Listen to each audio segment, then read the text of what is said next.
Hello there! Welcome to the channel. So this is the next book in the series, and it is about a girl who's looking for her brother. She has these powers that allow her to sort of possess people by getting into their heads through radio waves or something like that. The problem is she, being pursued by this detective, and he, trying to kill her because she has some kind of danger. And so they go back and forth like cat and mouse in this story. As far as the protagonist goes, she's an interesting character.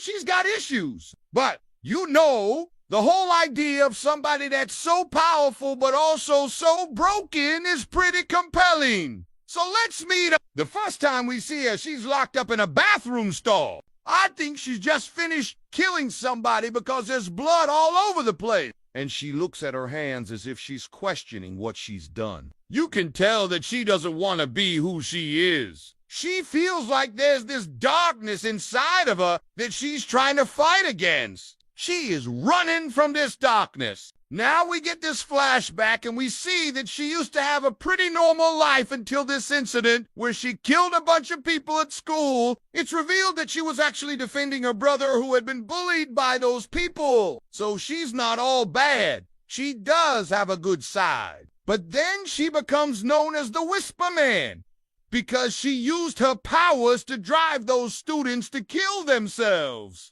In the present, she is now living in this town, and she is working at this diner where we meet our male lead, Jason.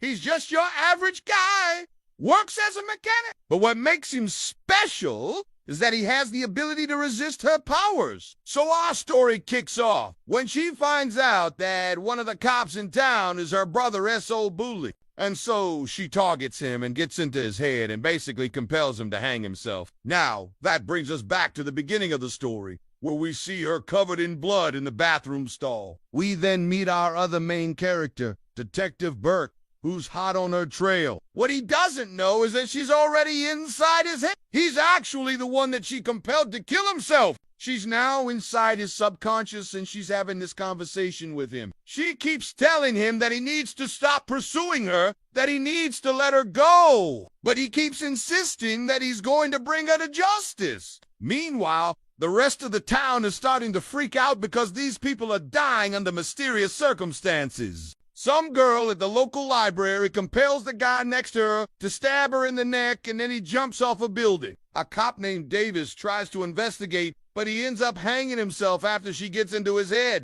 Jason and Burke end up teaming up to take her down. Jason still doesn't realize that she's the one behind all this, but Burke is completely aware. He knows that she's the reason why everyone is freaking out. They find out that she is staying in this abandoned house, and so they go there to confront her. Burke lets Jason go ahead so that he can try to capture her. But she sees this coming. She knows that he's onto her, so she takes control of him and makes him crash his motorcycle. She then confronts Burke, but she's really more scared than anything else. She tells him that she doesn't want to hurt people. She didn't want to kill those people at the school. She was only trying to defend her brother.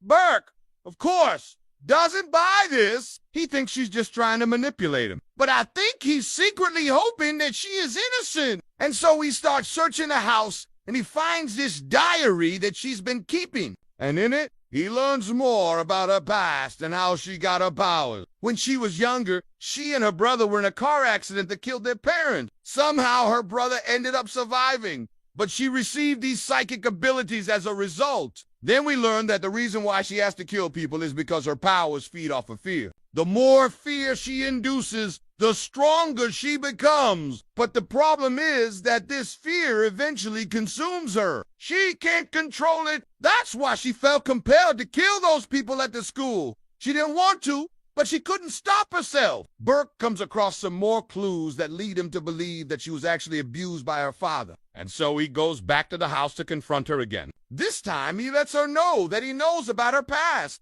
and he understands why she did what she did. He tells her that he wants to help her, that he wants to protect her. She doesn't believe him, though.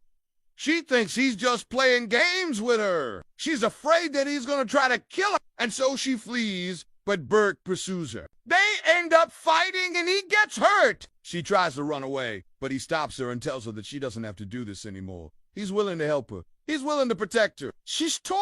On one hand, she really likes this guy, but on the other hand, she's afraid of what she might do to him. She ends up knocking him out, and then she runs away. She goes to this abandoned church where she has this final confrontation with Burke. She's surrounded by all these dead bodies, and she knows that she's in trouble. Burke shows up, and he tells her that she doesn't have to do this anymore. He's going to help her, and she finally believes him. She finally lets her guard down, and she allows herself to be taken away. I have to say that I really liked this story. I thought it was well written. I thought the characters were well developed, and I thought the plot was really compelling. I couldn't put the book down. I had to keep reading to find out what happened next. The relationship between the protagonist and Burke was really interesting. I thought their chemistry was great, and I really liked the way that their relationship developed throughout the story. If you're a fan of the series, I highly recommend checking this book out. I think you'll really enjoy it. Let me know what you guys thought of the story. Do you think it's better than the last one? If you haven't seen my review of the last book, then make sure you check it out. Thanks for watching.